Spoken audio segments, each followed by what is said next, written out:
Alhamdulillahirrahmanirrahim. Kembali lagi di Islam itu Indah. Dan sekarang kita sedang membahas tema rakyat idola. Jamaah. Lanjut lagi kan nih tausiahnya? Lanjut ya, beneran ya, semangat ya. Sekarang saya mau tanya sama Ustadz Maulana. Ya, kenapa? Ustadz. Ini apa, Ustadz? luar biasa loh. Kenapa Ustadz? 27 semalam itikaf.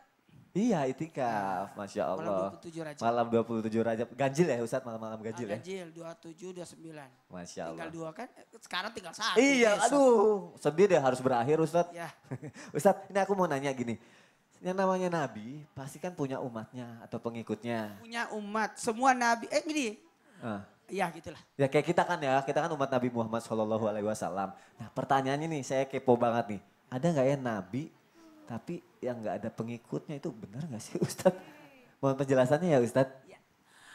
Kita bahas ada 3 pembahasan. Yang pertama, Nabi menceritakan kisah sosok Nabi yang sangat mungkin namanya baru didengar. Tapi sebenarnya nama lainnya familiar. Pernah dengar nama Sam'un? Nabi Sam'un Gosi alaihissalam. Pernah dengar? Belum. Nah, sekarang saya tanya. Pernah dengar nama Samson? Pernah. Samson dan Delila? Pernah. Nah, Samson itu nama lainnya adalah Sam'un. Oh. Beliau adalah nabi. Jadi Nabi Sam'un yang Allah berikan kemuliaan berupa apa? Berjihad 1000 tahun.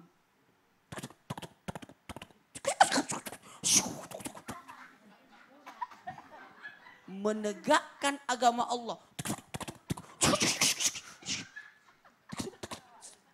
Suara apa itu? Udah. Itu suara saya. 1000 tahun. Maaf, 1000 bulan berjuang menegakkan agama Allah. Dan Allah kasih lagi umur 1000 bulan untuk beribadah, mendekatkan diri kepada Allah. Kenapa?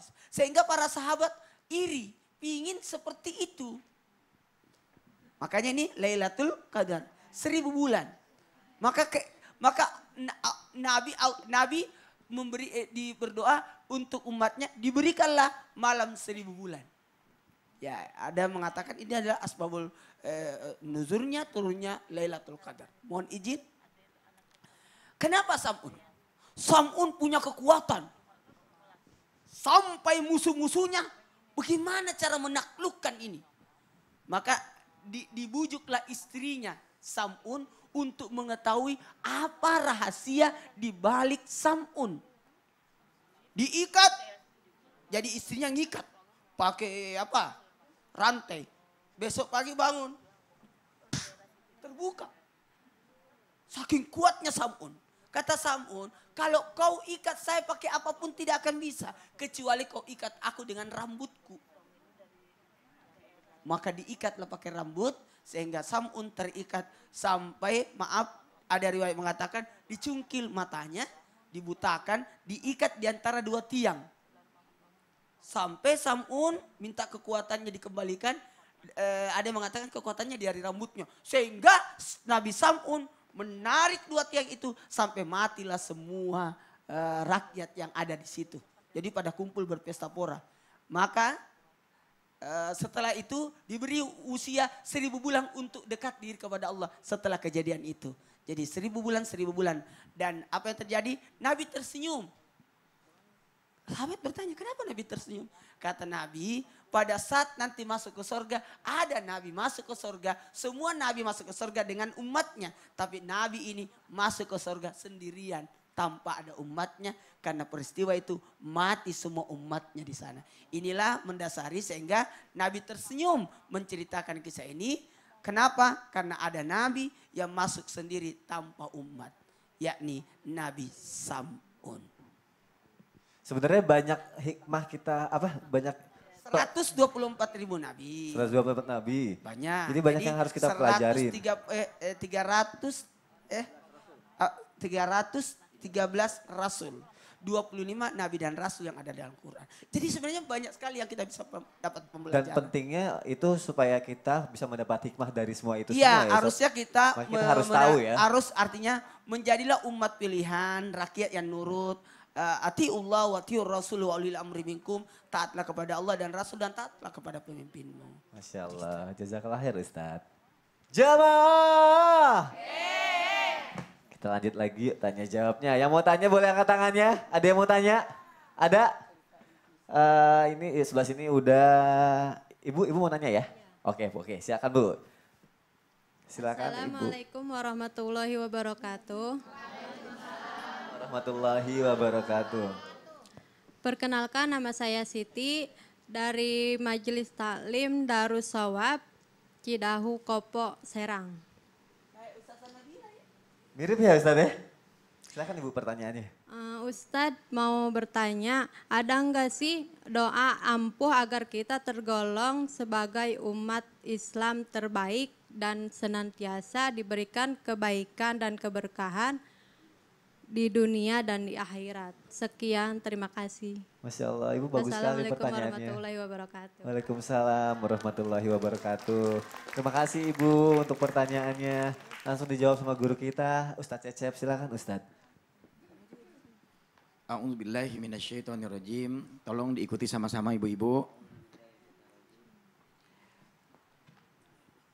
A'udzubillahi minasyaitonirrajim. A'udzubillahi minasyaitonirrajim. Rabbana Rabbana hablana hab lana min azwajina min azwajina wa dzurriyyatina wa dzurriyyatina qurrata a'yun qurrata a'yun waj'alna waj'alna lil muttaqina lil muttaqina imama. imama. Ya Allah, Ya Allah, anugerahkan kepada kami anugerahkan kepada kami pasangan, pasangan, keturunan keturunan yang menyenangkan hati. yang menyenangkan hati. Jadikan kami Jadikan kami imam, imam, pemimpin, pemimpin, pelopor, pelopor, orang-orang yang bertakwa. orang-orang yang bertakwa. Allahumma ja'al Allahumma ja'al Indonesia Indonesia baldatan baldatan tayyibatan. thayyibatan.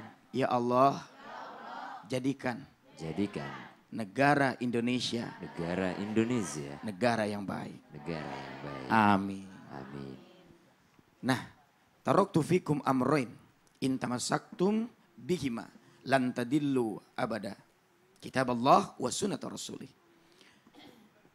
Jadi di sana jelas Nabi menjelaskan ada dua perkara yang kamu pegang tidak akan tersesat selamanya. Itulah Al-Quran dan Sunnah. Ketika dua kubu bertengkar di depan Ka'bah, ingin siapa yang berhak mengangkat Hajar Aswad. Lalu siapa yang keluar dari pintu itu, dialah yang akan menjadi penengah. Ternyata Nabilah yang keluar. Belum jadi Rasul, dikenal dengan Al-Amin, orang yang dapat dipercaya. Kata Nabi, ada apa? Dijelaskan masalahnya. Siapa yang berhak memindahkan Hajar Aswad ditempatkan seperti tempatnya sekarang. Kata Nabi, tolong hamparkan kain putih yang panjang. Lalu kubu yang pertama memegang ujung yang satu, kubu yang kedua memegang ujung yang satu lagi. Nabi angkat di tengah-tengah, semuanya bareng mengangkat. Akhirnya Nabi tempatkan di tempat seperti tempat Hajar Aswad sekarang. Semuanya merasa gembira karena Nabi dengan kecerdasannya, Fafona, mampu menyelesaikan dua masalah yang hampir mempertengkarkan. Seorang ibu, anak dua tuh, si kakak dengan si adik. Ini apa punya kakak? Enggak, ini punya adik. Punya kakak, punya adik. Punya kakak, punya adik. Ibu yang bijak. Ibu bawa pisau. Siapa yang mau motong? Kakak. Udah. Aturannya siapa yang motong, maka yang ngambil duluan adalah yang tidak pegang pisau. Akhirnya si kakak pegang pisau, lalu dia motong dengan hati-hati. Karena kalau lebih besar pasti diambil sama si adik. Inilah kecerdasan dari seorang ibu. Kita pun harus memiliki kecerdasan, sifat patona. Manusia yang cerdas akan membuat kita menjadi orang yang betul-betul menegakkan keadilan.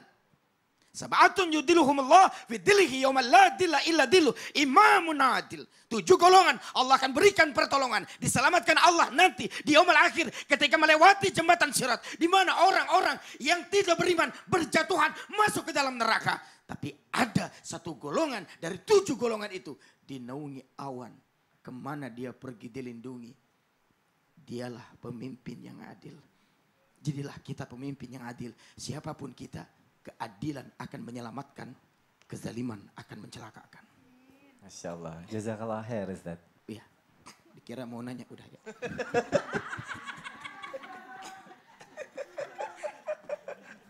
Maaf ya, kali ini gak saya tanya lagi ya Ustaz ya. Waktunya ya. Kita bisa belajar dari manapun, kita bisa belajar dari buku, dari tausiah guru-guru kita, dari Ustaz Cecep juga tadi, dan juga dari pengalaman hidup orang lain. Nah berikut ada kisah inspiratif yang insya Allah bisa menginspirasi kita semua. Silakan Ustaz Syam. من جاء بالحسنة فله عشر أمثالها ومن جاء بالسيئة فلا يجزى إلا مثلها وهم لا يظلمون. Ketika engkau berbuat kebaikan, maka kebaikan itu adalah untukmu. Ketika engkau berbuat keburukan, maka keburukan itu pula akan kembali kepadamu. Ketika engkau berbuat kebaikan, kebaikan itu adalah untukmu. Ketika engkau berbuat keburukan, maka keburukan itu kembali kepadamu.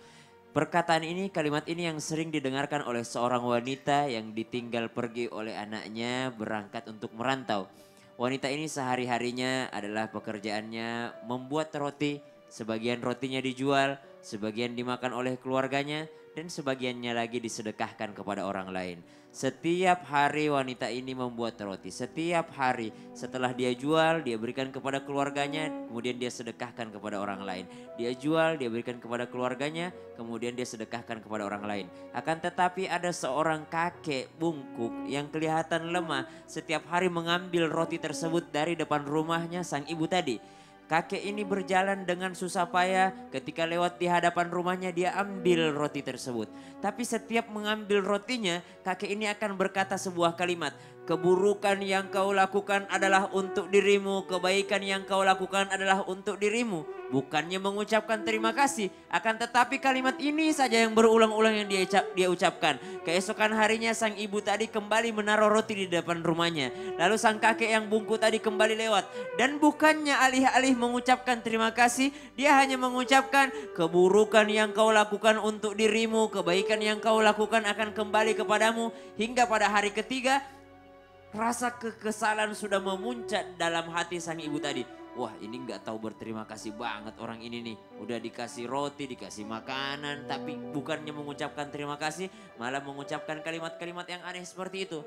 Akhirnya sang ibu berinisiatif. Roti besok malam yang dia akan taruh, akan dia kasih sedikit racun di dalamnya. Akhirnya setelah menjual rotinya, kemudian dikasih juga kepada keluarganya. Tibalah saatnya roti yang akan dia taruh di hadapan rumahnya. Karena dia sudah hafal, tidak ada orang lain yang lewat untuk mengambil roti ini. Kecuali sang kakek kurus yang bungkuk tadi. Akhirnya diambillah rotinya, ditaruh racun di dalamnya. Ketika mau ditaruh, dari kejauhan kelihatan kakek yang berjalan dengan bungkuk, dengan rasa kasihan yang sangat luar biasa. Akhirnya tidak tega perasaan ibu. Tidak tega perasaannya. Bagaimana kalau saya racuni dia meninggal, bagaimana. Akhirnya diambil roti yang ada racunnya tadi, kemudian diganti dengan roti yang normal. Kemudian ditaruhnya, kembali sang kakek mengambilnya dan tetap mengucapkan, keburukanmu adalah untuk dirimu, kebaikan yang kau lakukan akan kembali pula kepadamu. Diambilnya roti tersebut, kata sang ibu, ya udahlah ya, ikhlas aja lah. Mungkin emang kata-kata itu doang yang dia tahu kakek ini. Berjalan sang kakek. Akhirnya apa yang terjadi? Di tengah malam ada yang mengetuk pintu sang ibu. Assalamualaikum. Waalaikumsalam warahmatullahi wabarakatuh. Dibukanya pintu, ternyata siapa? Si anak dari sang ibu tadi yang pergi merantau bertemu dengan ibunya di depan rumah. Kata ibunya, kok kamu pulang? Bukannya kamu pergi untuk menuntut ilmu? Wahai ibu, ceritanya panjang sekali. Saya sedang ingin liburan, akan tetapi di tengah jalan saya dirampok oleh orang. Sudah 3 hari saya di tengah jalan, berjalan kaki. Saya tidak punya makanan, kecuali daripada seorang kakek yang tadi membungkuk datang kepadaku. Dia mengatakan dia hanya punya roti, tapi dia tidak akan memakannya. Karena melihat keadaanku, katanya saya lebih membutuhkan daripada sang kakek tersebut. Menangis gemetar terjatuh sang ibu mengatakan, sesungguhnya roti yang kau makan itu adalah roti buatan ibumu. Hampir saja ibu racuni. Akan tetapi inilah hikmah daripada perkataan yang kakek tadi ucapkan. Kebaikan yang kau lakukan akan kembali kepadamu. Keburukan yang engkau lakukan juga akan kembali kepadamu. Inilah akhlak sebenarnya seorang rakyat idola. Seorang ummatan wasatan. Seorang umat yang terbaik. Khaira ummah adalah mengutamakan yang namanya akhlak. Bukankah Rasulullah sallallahu alaihi wasallam diutus, innama bu'itsu liutammima makarimal akhlak. Sungguh Rasulullah diutus hanya untuk menyempurnakan akhlak. Ibadah salat tanha 'anil fahsya'i wal munkar, maka mengedepankan akhlak. Ibadah puasa la'allakum tattaqun juga kepada akhlak. Ibadah haji fala rafatha wala fusuqa juga kepada akhlak. Ibadah zakat, bukankah kita akan membantu orang lain juga akhlak. Ibadah apalagi? Semua ibadah dalam Islam akan berujung atau goalnya adalah kepada akhlak kita. Maka dari itu ketika kita ingin disebut oleh Rasulullah atau oleh Al-Quran khaira ummah, umat terbaik, maka mari kita perbaiki akhlak kita sama-sama. Karena orang lain tidak akan menilai, wah bagus banget sholatnya, wah bagus banget puasanya, wah bagus banget hajinya. Tidak, tapi yang akan mereka ingat adalah, wah bagus banget orangnya. Ketika kita bertemu dengan orang lain yang rajin sholat tapi pelitnya minta ampun, apa yang kita ingat? Apakah sholatnya yang rajin atau pelitnya, Bu? Pelitnya yang kita ingat. Maka dari itu ketika bertemu orang lain yang kita utamakan adalah akhlak. Dia adalah khaira ummah, umat yang terbaik adalah umat yang paling bagus akhlaknya. Insyaallah, jazakallah khair. Sama-sama Mas Soni. Kebaikan yang kau lakukan akan kembali padamu, keburukan yang kau lakukan akan kembali padamu. Jamaah, setelah ini kita akan menjawab pertanyaan yang sudah masuk ke media sosial Islam itu indah. Jadi jamaah yang dimuliakan Allah, jangan kemana-mana, tetap di Islam itu indah.